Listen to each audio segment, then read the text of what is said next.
ومن سيئات أعمالنا من يهد الله فلا مضل له ومن يضلل فلا هادي له ونشهد أن لا إله إلا الله وأن محمدا عبده ورسوله الذي أرسله بالحق بشيرا ونذيرا وداعيا إلى الله بإذنه وسراجا منيرا أما بعد فإن خير الحديث كتاب الله وخير الهدي هدي محمد صلى الله عليه وسلم وشر الأمور محدثاتها وكل محدثة بدعة وكل بدعة ضلالة وكل ضلالة في النار. وقد قال الله تعالى في القرآن المجيد: أعوذ بالله من الشيطان الرجيم. قاف والقرآن المجيد بل عجبوا أن جاءهم منذر منهم فقال الكافرون هذا شيء عجيب أإذا متنا وكنا ترابا ذلك رجل بعيد قد علمنا ما تنقص الأرض منهم وعندنا كتاب حفيظ بل كذبوا بالحق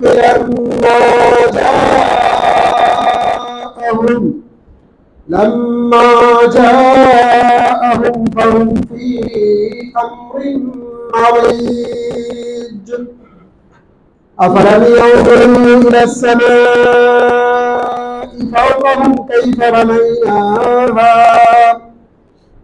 بنيناها وزيناها وما لها من فروج والأرض مددناها وألقينا فيها رواسي وأنبتنا فيها من كل زوج بهيج تبصرة وذكرى لكل عبد منيب ونزلنا من السماء ماء مباركا فأنبتنا به جنات وحب الحصيد والنخل باسقات لها طلع نضيد رزقا للعباد وأحيينا به بلدة ميتا كذلك الخروج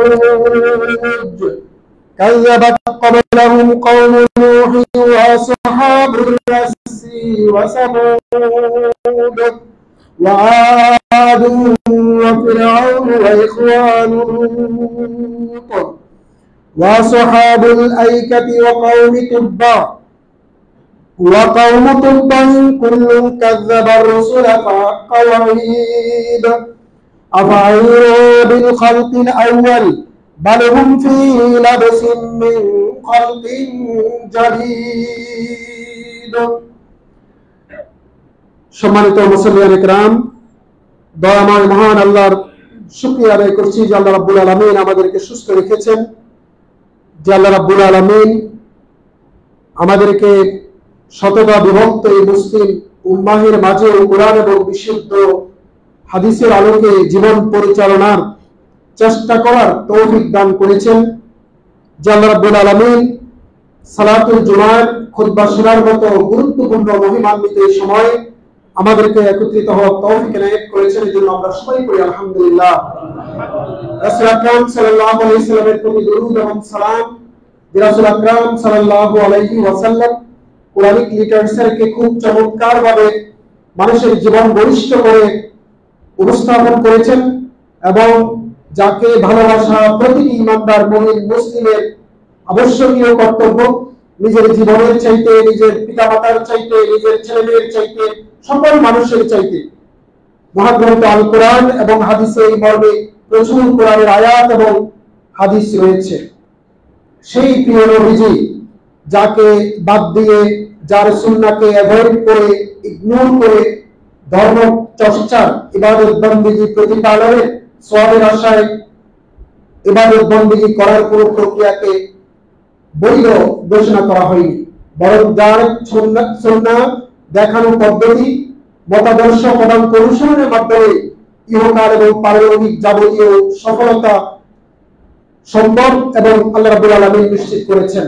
এজন্য সেই প্রিয় নবীজির সামনে আমরা সবাই দুরূদ সালাম পেশ করে আমরা সবাই তেলাওয়াত করি, আল্লাহুম্মা সাল্লি আলাইহি আল্লাহুম্মা বারিক আলাইহি। রাসূল সাল্লাল্লাহু আলাইহি ওয়াসাল্লামের সুন্নাহ হলো জুমার সালাতের খুতবায় অধিকাংশ বক্তব্য তিনি সংক্ষিপ্ত করতেন এবং সূরা কাফ তেলাওয়াত করতেন। তো আমরা অনেক সময় সূরা কাফ, আমরা তো বাঙালি মুসলিম, সুন্নাহ মুসলিম, এবং কি কারণে যে ধর্ম চর্চা করি এবং ধর্ম ইবাদত বন্দেগী সঠিকভাবে কিভাবে করতে হবে সেটা জানার তাড়নাই অনেক ব্যক্তির নাই, এবং না জেনেই অনেকে নিয়মিত মারা যাচ্ছি। এবং সবচেয়ে দুর্ভাগ্য হলো আল্লাহ যে কথা বলেছেন আমাদের উদ্দেশ্যে, আল্লাহ যে আমাদের জন্য বিধান দিয়েছেন, আমাদের চলার পথ পদ্ধতি সঠিকভাবে মসৃণ করে জীবনকে ঢেলে সাজানোর জন্য বস্তুবাদী, ভোগবাদী বিভিন্ন মানসিকতা, জাহিলিয়াতের আস্তর, আঁকাবাঁকা পথ, চোরাবালি, এগুলি থেকে ফিরকে নাজিয়া, মুক্তিপ্রাপ্ত দল, যাদেরকে সূরা ফাতিহায় বলা হয়েছে আনআমতা আলাইহিম, যাদের উপর আপনি নিয়ামত দিয়েছেন, তারা কারা? মিনাস সিদ্দিকিন ওয়াস শুহাদা ওয়াস সালিহিন, নবিয়্যিন ওয়াস সিদ্দিকিন ওয়াস শুহাদা ওয়াস সালিহিন। 4 শ্রেণীর লোক। কোনদিনই আমরা এগুলো নিয়ে কখনো সাধারণত ভাবার সময়ই আমরা পাই না। তো সেখানে সূরা কাফের অর্থই আমরা জানবো কি করে? তো যদি আমরা জানতাম তাহলে আমরা দেখতাম যে এই টোটাল আল কোরআনে 6টা অভিশপ্ত জাতির চিত্রায়ন করা হয়েছে। এই 6টা অভিশপ্ত জাতির উপর তাদের সমকালীন মানুষের বিভিন্ন কথোপকথন, আল্লাহর সাথে বিরুদ্ধাচরণ প্রক্রিয়া, বহুমাত্রিক ভাবে তারা যেটা ঘটিয়েছে, ওইটাকে আল্লাহ রাব্বুল আলামিন কোরআনিক লিটারেচারে স্থান দিয়েছেন। আরবে যখন কোরআন অবতীর্ণ হচ্ছে তখন ওই ঘটনাটাকে টেনে এনে, ওই ঘটনাটাকে হিস্টোরিক ঘটনা, কালজয়ী ঘটনা, কালোত্তীর্ণ ঘটনা হিসেবে কোরআনে স্থান দিয়েছেন, যাতে কিয়ামত পর্যন্ত আগত প্রজন্ম মানুষ ওই অভিশপ্ত জাতি সম্পর্কে, তাদের আচরণ সম্পর্কে, আল্লাহর বিরুদ্ধে আচরণের প্রক্রিয়া সম্পর্কে মানুষ জানতে পারে, সতর্ক হতে পারে। এবং এই 6টা অভিশপ্ত জাতির কথা সূরা কাফে বলা আছে।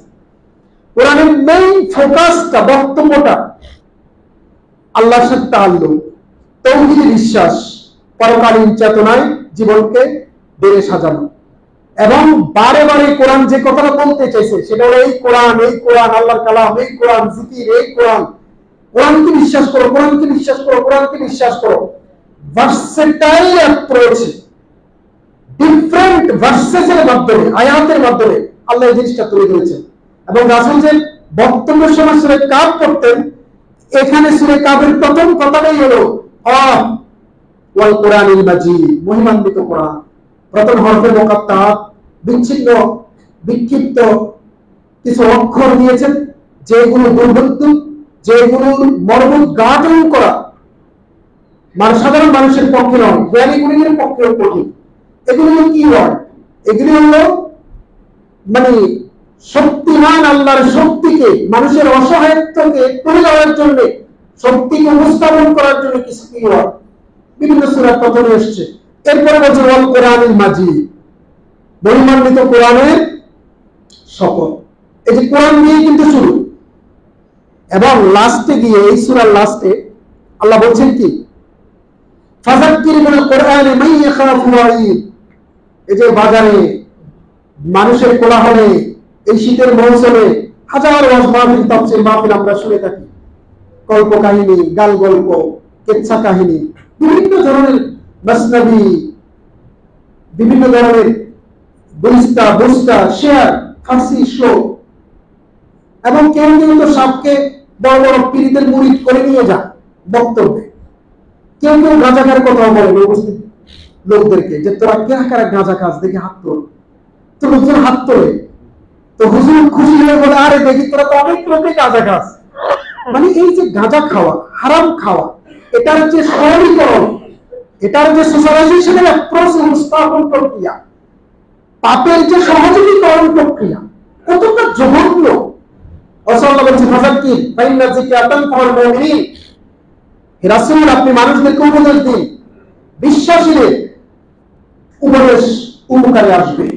এবং এই সূরার লাস্ট লাইনে বলেছেন, প্রথম আয়াতে আল কোরআন লাস্ট লাইনে বলেছেন ফাযাক্কিরুল কোরআন ওয়া ইয়াখাফু ওয়াঈদ, আপনি মানুষদেরকে কোরআন দ্বারা উপদেশ দিবেন, তাদেরকে উপদেশ দিন যারা যখন ওয়াঈদকে ভয় করে, কিয়ামতকে ভয় করে, আফটার রিজারেকশন কি ঘটবে ওটা নিয়ে যারা আতঙ্কিত। একটা আয়াত করে আপনি এটাকে নিয়ে যদি দলিল মনোযোগ বিশ্লেষণ করেন তাহলে আপনি দেখবেন এই আয়াতে সাইকোলজিক্যালি আপনার ভিতরে কি পরিবর্তন তৈরি করে, কি জাগরণ তৈরি করে, আপনার বৈষয়িক জীবনে সামগ্রিক কার্যক্রমে কি তীব্র প্রভাব ফেলে। ফাযাক্কিরিল কোরআন মান ইয়াখাফু ওয়াঈদ, যারা সত্যিকারভাবে পারলৌকিক চেতনায় থাকে, পরকালীন জবাবদিহিতায় থাকে, আল্লাহ তাআলা আলাইকুম রাকিবা মনে করে যে আল্লাহ তোমাদেরকে পাকড়াও করে পদক্ষেপে রেখেছে, পর্যবেক্ষণে রেখেছে। এই যে চেতনাটা, এই চেতনাটা ছিল জাগরণ থাকলে মনস্তাত্ত্বিক ভাবে মানুষ কখনো হাজার কোটি টাকা নিয়ে দেশ থেকে সোয়াবের আশায় রমজান মাসে কোরআন তেলাওয়াত করতে থাকবো, সোয়াবের আশায় কোরআন তেলাওয়াত করবো, সওয়াব পাবো এক আয়াতে এক শব্দে 10 নেকি, কিন্তু তার মর্ম উদ্ঘাটন করব না, তার মর্মে মনে প্রবেশ করব না, চিন্তার জগতে কোরআনিক চেতনায় বিম্বিত আলোকচ্ছটায় নিজের জীবনকে, নিজের জীবনকে নতুন করে আবিষ্কার করা, চেনা, নিজের চলার পথ পদ্ধতিকে নতুনত্ব দিয়ে ডিফারেন্ট স্টাইলে পারলৌকিক চেতনায় ডিজাইন আমরা করতে পারবো না যদি আমরা কোরআনকে ঠিকঠাক মতো যথাযথ উপায়ে এটাকে যদি আমরা তেলাওয়াত না করি, অধ্যয়ন না করি। সর্বপ্রথম যে কথাটা বলতে চাই, মাতৃভাষা, এই যে মায়ের ভাষা, বৈচিত্র্যময় ভাষা আর অনুপম বাক প্রতিভা গুণে মানুষ অন্য সব প্রাণীর চাইতে আলাদা, এবং অন্য প্রাণীর চাইতে মানুষকে উত্তম ও শ্রেষ্ঠ হিসেবে আল্লাহ তাআলা প্রতিষ্ঠিত করেছেন। জগতে যত প্রাণী কুল আছে তার মাঝে কথা বলতে পারে একমাত্র মানুষ। ইসলাম সব ভাষাকেই সম্মান করেছে, কারণ আমি প্রত্যেক রাসূলকে তার সহজাতির ভাষায় প্রেরণ করেছি যাতে করে তারা এই বাণী মানুষের কাছে পৌঁছাতে পারে, বর্ণনা করতে পারে, বিশ্লেষণ করতে পারে, মানুষকে বুঝাতে পারে। এই জন্য আমরা দেখি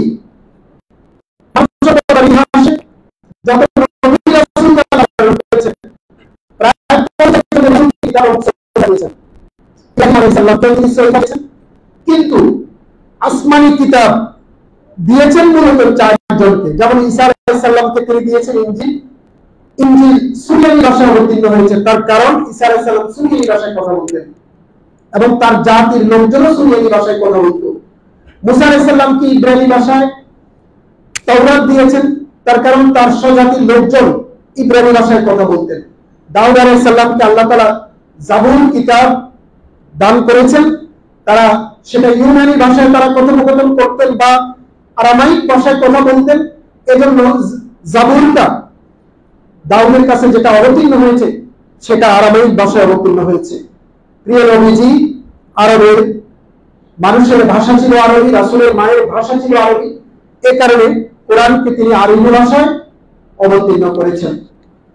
এবং এই যে ভাষার যে বৈচিত্র্যতা, পৃথিবীতে অনেক ভাষা আছে, 3 থেকে 4 হাজার ভাষা আছে বলে মানুষ মনে করে, কিন্তু ইথনোলগ, এটা হলো নামের বিশ্বকোষ, নামের ভাষা বিশ্বকোষের 2019 সালের 16তম সংস্করণে বলা হয়েছে যে পৃথিবীতে ভাষা আছে 6,909টি, এবং উইকিপিডিয়ার তথ্য মতে সেখানে দেখা যাচ্ছে পৃথিবীতে সর্বমোট ভাষা আছে 7,330টি। সত্যিকার ভাবে ভাষার কোনো ধর্ম নেই। যেমন আমরা অনেকে মনে করি অবিদ্যার কারণে, জ্ঞানের সীমাবদ্ধতার কারণে, অথবা বাগার অন্যভাবে যে বাংলা হলো হিন্দুদের ভাষা, আরবি হলো মুসলিমদের ভাষা, তারপর ইংরেজি হলো খ্রিস্টানদের ভাষা। ব্যাপারটা কিন্তু এরকম নয়। ভাষার কোনো ধর্ম নেই, কিন্তু ইসলাম ধর্মের ভাষা আছে। যেমন ইসলাম ধর্মের ভাষা হলো, যেহেতু রিভিলড নলেজ বা প্রত্যাদেশ, আল্লাহর কালাম কিতাব কোরআন যেহেতু আরবি, সুতরাং আরবি ভাষার একটা মাহাত্ম্য, মর্যাদা, আরবি শেখার একটা গুরুত্ব এবং আবশ্যকীয়তা মুসলিম সমাজে বিদ্যমান আছে।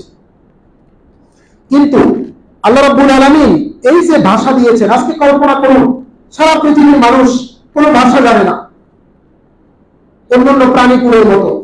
আপনি চিন্তা করুন, সব মানুষ আজ থেকে কোনো কথা বলবে না, তাহলে জগৎটা কেমন হবে? এখানে এই যে কথা না বলা, ভাব প্রকাশ না করার এই যে প্রক্রিয়াটা, এই প্রক্রিয়াটা কি দিবে? এই প্রক্রিয়াটা মানুষের সীমাবদ্ধতা তৈরি করবে, সারা পৃথিবী স্থবির হয়ে পড়বে। কেমন স্থবির হয়ে পড়বে? যে কমিউনিকেশন, এই যে যোগাযোগ, মনের ভাব প্রকাশ করতে না পারা, পারস্পরিক সম্পর্ক নির্মাণ না করা, যোগাযোগ স্টপ হয়ে যাওয়া, তথ্যের আদান প্রদান স্টপ হওয়া, আমি যা বলতে চাই সেটা লাখো কোটি মানুষের সামনে আর প্রচার হচ্ছে না, চুপচাপ।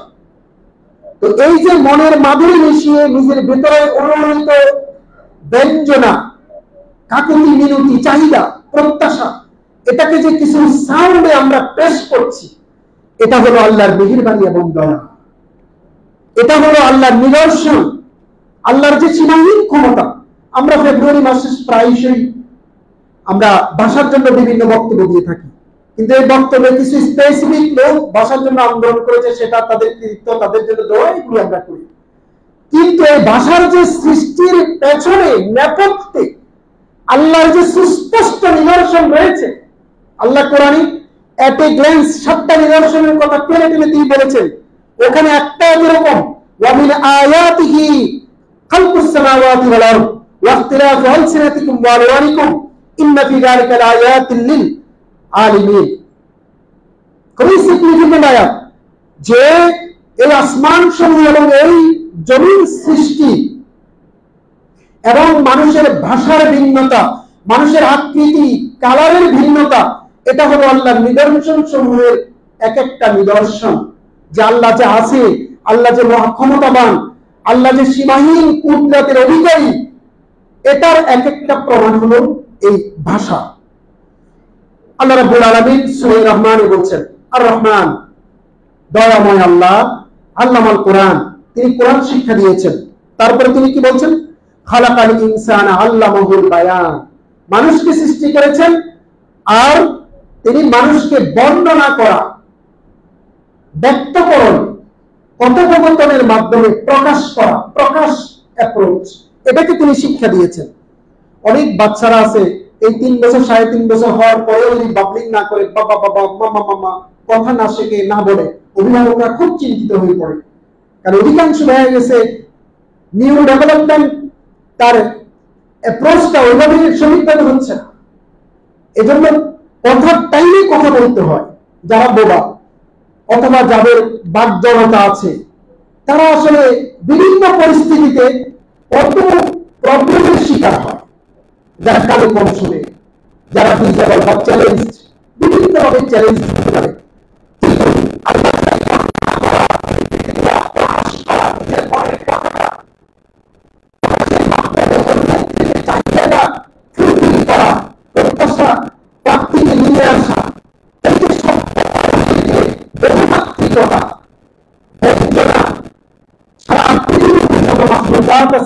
মানুষ সবার ভিতরে বিভিন্ন আঙ্গিকে বিভিন্ন অর্থ দিয়েছেন।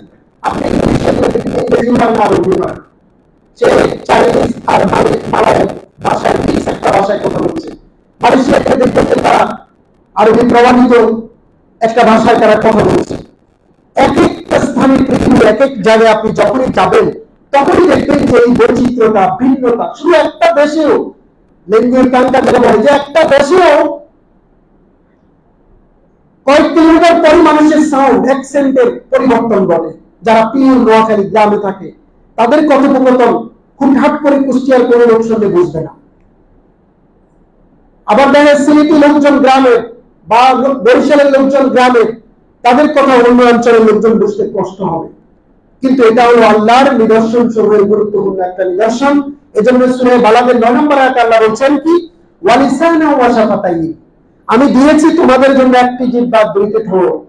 এই যে জিহ্বার যে প্যাটার্নটা, এটা যদি একটু মোটা হয়, বিশেষ করে নিচের দিকে, তখন দেখবেন যে সাউন্ড চেঞ্জ হয়ে যাবে। আবার ঠোঁট যদি না হয়, উপরের বা নিচের যদি কাটা হয় জটগত ভাবে, তাহলে দেখবেন যে সাউন্ডটা কোন অ্যাপ্রোচে আসবে। তো আল্লাহ যে আমাদেরকে এই সুস্থ সুন্দর করে এই অবয়ব দিয়ে, চমৎকার আকৃতি এবং গুরুত্বপূর্ণ প্রয়োজনীয় অঙ্গ প্রত্যঙ্গ দিয়ে বেলে সাজিয়েছেন, আমরা আমাদের যাবতীয় এই জগতে সমস্ত কাজ আঞ্জাম দিতে পারছি শারীরিক এই সক্ষমতা নিয়ে, এটা আল্লাহর মেহেরবানি এবং দয়া। সুতরাং এই যে ভাষা, এই ভাষার ব্যাপারে সুন্দর করে যে যত ভাষা প্রয়োগ করতে পারে, কথা বলতে পারে, সে অন্যের মনে তত স্থান করে নিতে পারে, তার অধিকার তত দ্রুত আদায় করে নিতে পারে, অন্যের জন্য ভালোবাসাময় একটি স্থানে সে নিজেকে জায়গা করে নিতে পারে।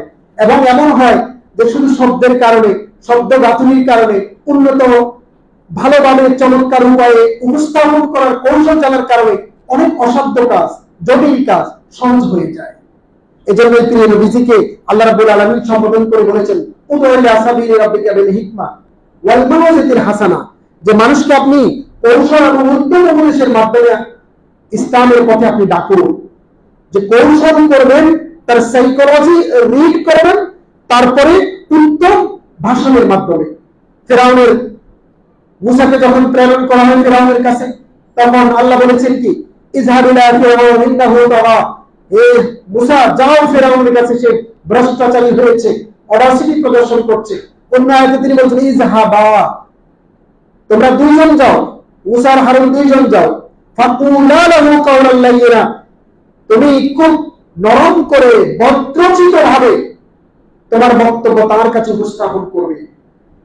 এবং আমাদের জীবনে আমরা অনেক সময় কর্কশবাসী হই, আমি রাগে, উত্তেজনায়, অন্য চিন্তা মাথায় ভর করার কারণে, গভীর নিজের প্রতি মনোযোগ না দেওয়ার কারণে, নিজের কর্মকাণ্ড নিজের প্রতি কন্ট্রোল কম থাকার কারণে বিভিন্ন কারণে রেগে যাই, উত্তেজিত হই।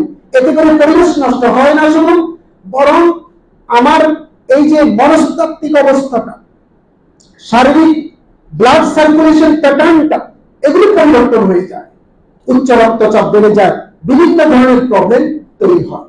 এবং এই রাগ বয়ে বেড়ায়, রাগ বয়ে বেড়াতে বলতে যার কারণে, যার উপর, যার কর্মকাণ্ডে আমি রেগে আছি, সে জানেই না কিছু, কিন্তু আমি রেগে থাকতে থাকতে আমার শারীরিক কাঠামো আমি পরিবর্তন করে দিচ্ছি। অতিরিক্ত রাগলে পরে মানুষের প্যানক্রিয়াস থেকে ইউনো কালারের সে রসগুলো বের হয় না, পেটে হজম শক্তি কমে যায়, ফলে তার পায়খানা ক্লিয়ার হয় না, ব্রেন খিটখিটে থাকে, চরম উত্তেজিত থাকে। এই যে একটা রাগ, এটা মনোজাগতিক ভাবে যেমন নেগেটিভ ইম্প্যাক্ট ফেলে, পাশাপাশি ডানে বামে যত লোক আছে এরা ভয় আতঙ্কে দেখলেই দূরে দূরে থাকে, যে আজকেই মনে হয় কি করবে। এজন্য রাসূলকে সম্বোধন করে আল্লাহ বলেছেন, ফাবিমা রাহমাতিন মিনাল লিনতা লাহু ওয়া লাউ কুনতা ফানসান গালিজাল কলবান ফাদদু মিন হাওলিকা, হে রাসূল, আপনি যদি তাদের উপর দয়া আর্দ্রতা প্রদর্শন না করেন, রেগে যান, লান ফাদদু মিন হাওলিকা ওয়া লাউ কুনতা ফানসান গালিজাল কলবান লান ফাদদু মিন হাওলিকা, অবশ্যই আপনার চতুর্পাশ থেকে এরা দূরে সরে যাবে। ফাহফু আনহুম, ক্ষমা করুন, তাদের জন্য দোয়া করুন, এইভাবে বলা হয়েছে। প্রিয় ভাই এবং বন্ধুগণ, রাসূল সাল্লাল্লাহু আলাইহি ওয়াসাল্লামের একটি বিখ্যাত হাদিস, তিনি বলেছেন, সুউল লাহনি আশাদ্দু মিন সুউর রামি, উচ্চারণের ভুল তীর নিক্ষেপের চাইতেও মারাত্মক হতে পারে। উচ্চারণের ভুল, ভালো কথা গরম হয়ে বলতেছি, ভালো কথা উত্তেজিত হয়ে বলতেছি, প্রেমপূর্ণ কথা, কিন্তু ওই কথার সাথে চেতনার সাচর্যতা না থাকার কারণে ভালো কথাটাও মনে হচ্ছে ব্যঙ্গ করে বলছে, মনে হচ্ছে টিটকারি বা এটাকে অ্যাসল্ট, মানে অন্যভাবে খারাপভাবে উপস্থাপন করছে। এবং কবি বলেন, আরবি কবি বলেন, জারাহাতুস সিনানি রাহালুল কিয়াম ওয়ালা ইয়ালতামু মা জারাহাল লিসান। কথার ঘা কখনো শুকায় না, আর মায়ের ঘা শুকিয়ে যায়। যারা বৃদ্ধ এবং যাদের দাড়ি পেকেছে তাদের একটা, আমাদেরও ফাঁকে ফাঁকে পাচ্ছে, তো আমাদের একটা অতীত ছিল। সেই শৈশবে অতীতকালে স্কুলে যাওয়ার সময় অথবা টিচার অথবা অভিভাবক অথবা গ্রামের অথবা বন্ধু বান্ধব যারা আমাদেরকে খুব কড়া কথা বলেছে, খারাপ কথা বলেছে, এটা কিন্তু মৃত্যুর আগের দিন পর্যন্ত, অসুস্থ হয়ে মৃত্যুর আগের দিন পর্যন্ত স্মৃতিকাতর মানসিকতায় ফেলে আসা অতীতের দিকে আপনি তাকালেই এটা বেশি উঠবে। মানুষ কখনো এই কষ্টগুলো ভুলতে পারে না। এজন্য কবি বলছেন জারাহাতুস সিনানি রাহালুল কিয়াম ওয়ালা ইয়ালতামু মা জারাহাল লিসান। কথার ঘা কখনো শুকায় না, মায়ের ঘা শুকায়। সর্বোপরি কথা হলো ভাষা মহান আল্লাহ তাআলার দান। এই মহান আল্লাহ তাআলা ভাষা প্রয়োগের মাধ্যমে আমাদের সাথে কথা বলেছেন। তিনি আমাদের কাছে কিছু চান, বলেই আমাদেরকে তিনি সৃষ্টি করেছেন। এবং আমরা এই পৃথিবীকে কিভাবে বাসযোগ্য সুষ্ঠু সুন্দর ব্যবস্থাপনার ভিতর দিয়ে তার যাবতীয় অর্পিত দায়িত্ব সঠিকভাবে পালন করব, এই টোটাল স্ট্রাকচারাল বিধিবিধানের ডিজাইনিংটা তিনি মহান গ্রন্থ আল কোরআনে করেছেন।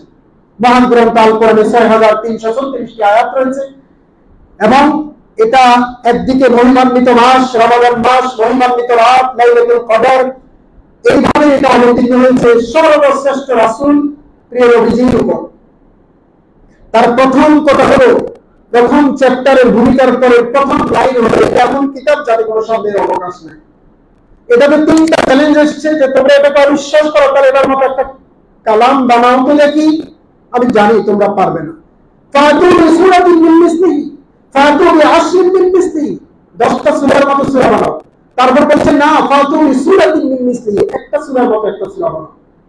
কিন্তু আরবের প্রথিতযশা, ক্ষমজম্মা, প্রাজ্ঞ, দক্ষ, কালজয়ী অভিসাহিত্যিকদের তখন অবস্থান ছিল।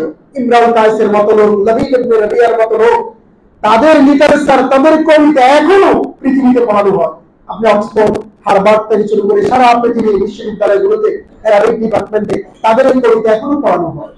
একটা কবিতার মান, তার ভাব, তার আকর্ষণ কতটা কালজয়ী হলে পড়ে, শতাব্দীর পর শতাব্দী এখনো ওই কবিতা মানুষ পড়ে, কিন্তু তারপর তারা কোরআনের কাছে হার মেনেছে। এই কোরআন আল্লাহর আয়াত, আয়াতুল মানে নিদর্শন, আয়াত মানে নিদর্শন সমূহ।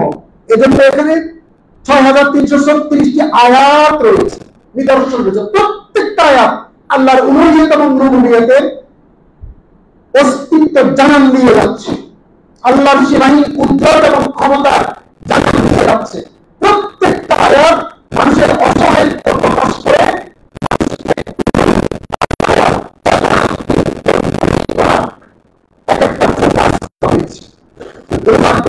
এই জগতের সবচেয়ে বেশি মানুষ সবচেয়ে বেশি বাংলাদেশি মুসলিম সবচেয়ে আপনি পড়েন, কত নাটক, কত কবিতা ভাষায় থাকে বই আছে আপনার বাসায়? আপনার বাসায় একটা তাফসীর আছে, দুটা তাফসীর আছে? আল্লাহ আমাকে সৃষ্টি করেছে, আল্লাহ আমার উদ্দেশ্যে কথা বলেছে, আমার কাছে আল্লাহ কি চান, কি প্রত্যাশা করেন, পরতে পরতে সেটা লেখা আছে। এটা আমি না জেনেই মারা যাচ্ছি। প্রতিনিয়ত কত মানুষ মারা যায়, কিন্তু আল্লাহ তার উদ্দেশ্যে কি বলতে চাইলো সে কোনদিন এটা জানলো না, বুঝলো না।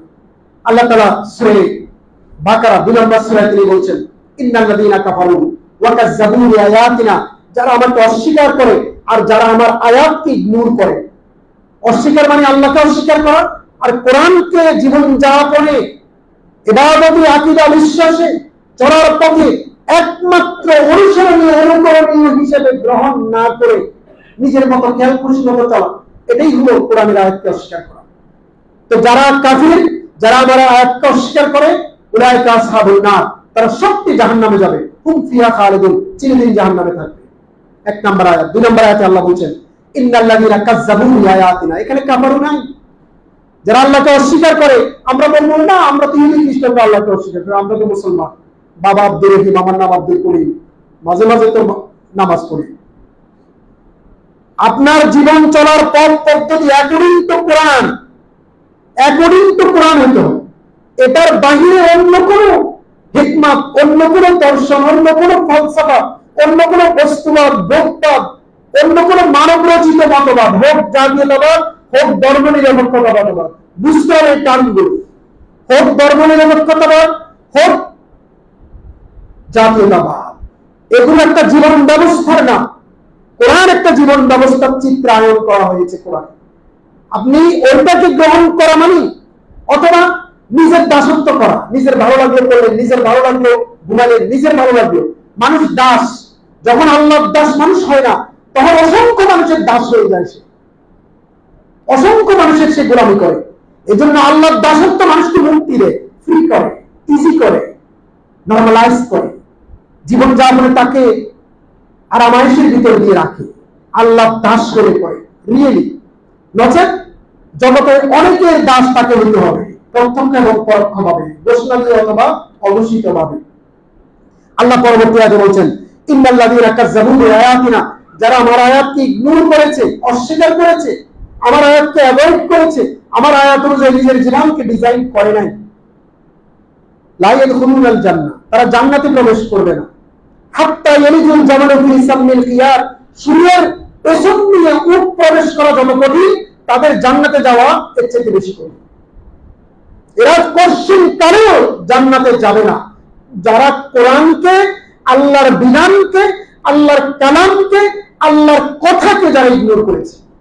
সন্তান বাবা মায়ের কোনো কথা শুনলো না, পড়াশোনায়, চাকরিতে, বিয়েতে, গুরুত্বপূর্ণ সিদ্ধান্তে পিতামাতা ওই সন্তানকে গভীর ভালোবাসা দিয়ে কতদিন টানে মুখে, সম্পর্কের একটা ভাঙ্গন কি দেখা যায় না?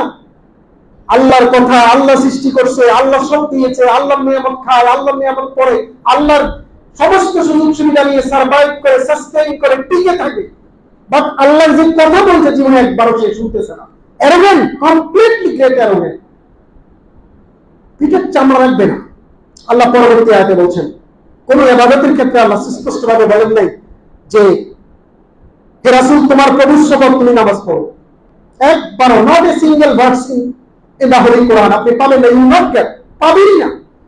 কিন্তু আল্লাহ বলছেন শপথ করছেন, শপথ কখন করে? কোরআনে ভ্যারাইটিস টাইপের শপথ আছে, সময়ের শপথ আছে, সূর্যের শপথ আছে, চাঁদের শপথ আছে, অনেক শপথ করে বলছেন একটা কথাকে গুরুত্ব দেওয়ার জন্য, আবশ্যকীয় করার জন্য, মানুষ যেন উজ্জীবিত এবং প্রাণবন্ত থাকে, ওই কথায় যেন মনোযোগ, কনসেন্ট্রেশন গভীরভাবে দেয়। এজন্য শপথ করে আল্লাহ কোরআন কিছু কিছু বক্তব্য স্থাপন করেছেন। তার মাঝে একটা গুরুত্বপূর্ণ বক্তব্য হলো, হে রাসূল তোমার প্রভুর শপথ, লারাস আলান্নাহুম আজমাইন, আমি এদের সবাইকে প্রশ্ন করব এই কোরআন নিয়ে, ওয়াহী নিয়ে। এরা সবাই জিজ্ঞাসিত হবে যে ওয়াহীকে তারা যথাযথ ব্যবহার করেছে কি না, জেনেছে কি না, পড়েছে কি না। শুধু তাই নয়, আপনি এই ইবাদত করেন না, ওই ইবাদত করেন না, মাঝে মাঝে এটা আমরা অনেক সময় হারিয়ে যায় বিভিন্ন কারণে। সঠিক অবস্থান থেকে বুঝতেছি, জানতেছি, দেখতেছি, তারপর কম্প্রোমাইজে চলে যায়। কম্প্রোমাইজে আমরা আমাদের জীবনকে অতিবাহিত করি। কিন্তু রাসূল এই যে আমাদের বিচ্যুতি, স্খলন, আমাদের না পারা, আমাদের নিয়মিত করেন না হওয়াটা, ইবাদত বন্দেগীতে সঠিক বিধান প্রতিপালনে রাসূল অভিযোগ করবেন, এমন কথা কোরআনে কোথাও লেখা নাই যে রাসূল উম্মতের বিরুদ্ধে অভিযোগ করবেন এই উম্মত তাকে মাথা ফাটাইছে। রাসূল বলবেন আল্লাহ সে তো মাথা ফাটাইছে, তাকে জাহান্নামে দেয় না। কিন্তু কোরআন না জানলে, কোরআন না পড়লে, কোরআন না বুঝলে, কোরআন হৃদয়ঙ্গম না করলে, কোরআনিক চেতনায় যদি জীবনকে ডিজাইন না করে, ইগনোর করে, রাসূল স্বয়ং আল্লাহর দরবারে দাঁড়িয়ে সেদিন বলবেন, ওয়াকালা রাসূল, রাসূল বলবেন, ইন্না কওমি ইত্তাখাযু হাযাল কোরআন মাহজুরা, হে আল্লাহ আমার এই উম্মত, এই লোকগুলো তারা কোরআনকে বৈশ্বিক জীবনে, দুনিয়ার জীবনে পরিত্যাগ করেছে। আপনার কথাই রাসূল নেই, জানতে চেষ্টা করলেন। আমাদের অনেক লোক এখনো পর্যন্ত এই মসজিদেও আছেন আপনারা অনেকেই, যে কোরআন পুরোটা অর্থ সহ পড়ার দরকার মনে করেন না, পড়েন নাই, বা এটা কোনো ইম্পর্টেন্ট কিছু না ভাবতেছেন। আল্লাহ রাসূল সেদিন আপনার বিরুদ্ধে আমার বিরুদ্ধে দাঁড়িয়ে অভিযোগ করেন। আরে জাহেলরা বলে যে সেদিন বলবো, আমি বলবো খাজা বাবার লোক। রোজ হাসরের দিন, বিচারের দিন যখন বিপদে পড়বে তখন তারা বলবে আমরা খাজা বাবার লোক। চিন্তা করতে পারেন? অথচ রাসূল তারাই বলবেন এরা কোরআনকে গ্রহণ করেছে, অস্বীকার করেছে, মাহজুরা ছেড়ে দিয়েছে। এই কোরআন অনেক সহজ। কোরআনের 7টা 8টা আয়াত এসেছে কোরআন সহজ মর্মে। সূরা কামারে ওই যে বলছি 6 অভিশপ্ত জাতি, সূরা কামারে 6 অভিশপ্ত জাতির চিত্রায়ন আছে, উল্লেখ করা আছে। এবং এই সিগন্যালগুলো স্ট্যান্ডার্ড একটা জাতির কথা বলেছে। তারপরের লাইন ফান্নামা ইয়াসসারনাহু বিলিসানিকা আল্লাহু ইয়াতাযাক্কারুন, নিশ্চয়ই এই কোরআনকে আমি সহজ করে অবতীর্ণ করেছি, তোমরা কি এর থেকে শিক্ষা নিবে না? আল্লাহ পরোক্ষভাবে জানিয়ে দিচ্ছেন আপনাকে যে যাদেরকে আমি ধ্বংস করেছি, আদ জাতি, সামুদ জাতি, ফিরআউন এবং নূহের সম্প্রদায়, এদের কথা বলে শেষ করার পরে আল্লাহ আয়াত বলছেন চাইবার ওয়ালাকাদ ইয়াসসারনাল কুরআন লিযিকরি ফাহাল মিন মুদ্দাকির, এই কোরআনকে আমি সহজ করে অবতীর্ণ করেছি, তোমরা কি এর থেকে শিক্ষা নিবে না? তো শিক্ষা নিবে কিভাবে যদি এটা না পড়ে? শিক্ষা নিবে কিভাবে যদি এটা না জানে? এই সেন্টেন্স বলার সিগনিফিকেন্ট মানে তাৎপর্যটা কি? মানে এটা সহজ করে অবতীর্ণ করেছি, এটার গাইডলাইন নিয়ে তুমি তোমার জীবনকে ডিজাইন করো, অর্থাৎ এই অভিশপ্ত জাতির মতো তোমার করুণ পরিণতি ভোগ করতে হবে। এবং এই আয়াতটা বারবার আসছে, ওয়াইন্নামা ইয়াসসারনাহু লিসানি তুবাশশিরা বিল মুমিনিন ওয়া তুনজিরা বিহি কওমান লুদ্দা। হে রাসূল, তোমার ভাষায় আমি কোরআনকে সহজ করে অবতীর্ণ করেছি যাতে করে তুমি ঝগড়াটে জাতিকে সতর্ক করতে পারো। আল্লাহ জানেন এই বাঙালি যথেষ্ট ঝগড়াতে হবে, আল্লাহ আগে থেকেই জানেন। এই ঝগড়াটে জাতিকে সতর্ক করতে পারো, এই কোরআনকে আমি সহজ করে অবতীর্ণ করেছি। আর আমরা বলতেছি সমাজে কোরআন অনেক কঠিন জিনিস। কোরআনের 98% আয়াত সঠিক সেন্টেন্স, বিবৃতিগুলো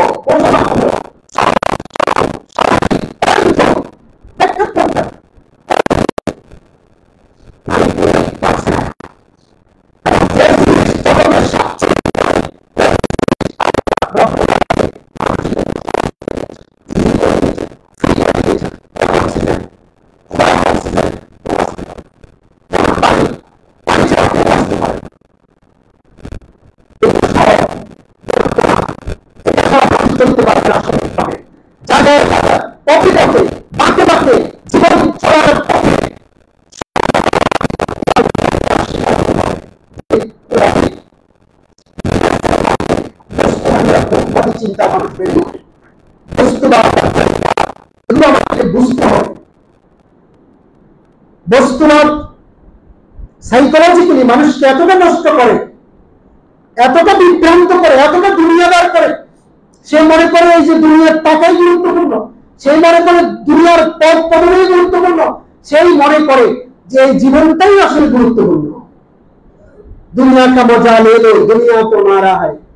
কিন্তু দেখা গেল তার দাদা বেঁচে নেই, তার দাদার বাবাও বেঁচে নেই, তার বাবাও বেঁচে নেই, এবং সেও বিভিন্ন ধরনের রোগ ব্যাধিতে আক্রান্ত, শরীরের দুর্বলতা জানান দিচ্ছে প্রতিনিয়ত যে আগের সেই শক্তি সামর্থ্য তোমার এখন আর নাই। তারপর ভোগবাদ, বস্তুবাদ, আমাদের বড় বড় রাজনৈতিক দলের নেতা কর্মীদের বক্তব্য শুনে বোঝা যায় না যে এত রক্তপাতের প্রতি, তরুণদের এত আত্মত্যাগের পরে, যুবক শ্রেণীর এত আত্মত্যাগের পরে রাষ্ট্র যে পুনর্গঠন প্রক্রিয়ায় সবাই ইতিবাচক ভাবে সাপোর্ট সেন্টার দিয়ে এটাকে হৃষ্টপুষ্ট করবে, এটাকে একটা আধুনিক কল্যাণ রাষ্ট্র, চমৎকার বাসযোগ্য রাষ্ট্র, যেখানে সবাই প্রাণ খুলে কথা বলতে পারবে, যেখানে সবার অধিকার থাকবে, যেখানে কোনো সাধারণ লোক বঞ্চিত হবে না তার অবিদ্যার কারণে, তার জ্ঞানের কারণে, অথবা তার টাকা পয়সার কারণে। রাষ্ট্র সেবামূলক জায়গা দাঁড়াবে, সেটা আমাদের অনেক লোক, অনেক বড় বড় নেতারা অথচ এদের চেহারা পুষতে গেছে। সেই মাসালাম নেই, টান টান করা সেই যৌবন নেই, কিন্তু তারপরও তারা বলতেছে কোরআনে কি রাজনীতি আছে? তারপরে তো পড়ে না। সংসদের পাশে যখন জানাজার সালাতে দেখবেন যে এইভাবে দাঁড়ায় দাঁড়ায় আকাশের দিকে তাকায় থাকে, পাখি দেখে, পাখি দেখা, সুন্দর আকাশ দেখে, ডানে বামে তাকায় থাকে। এখানে যে এই যে জানাজার সালাত পড়তেছে, এখানে যে মনোজাগতিক ভাবে সে কি ভাববে, কি পড়বে, এটার যে একাগ্রতা, এটার যে একটা ব্যঞ্জনা, এটার যে একটা সুর ছন্দ, এটার যে একটা তাল আছে, জানি না।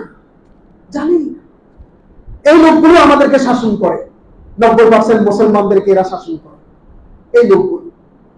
তার কারণ আমরা বলো, তারাও বলো।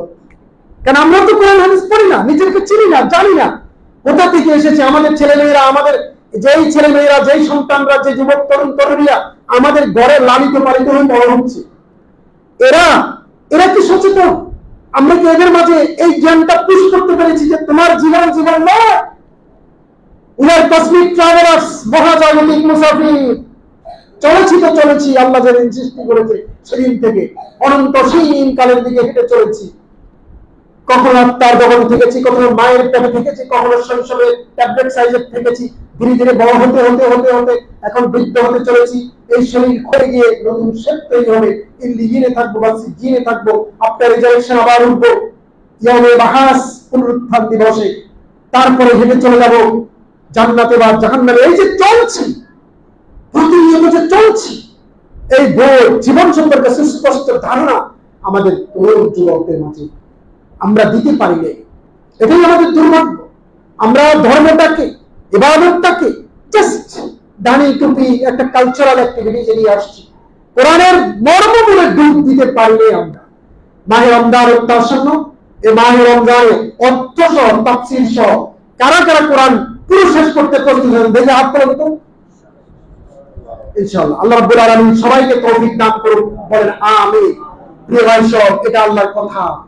আল্লাহ আপনার সাথে কি বলেছেন আপনি মনোযোগ দিয়ে পড়তে থাকেন। 3 বার 4 বার 5 বার পড়ার পরে আপনার ব্রেনে এমন পাওয়ার গেদার করবেন, ইউ ক্যান আইডেন্টিফাই।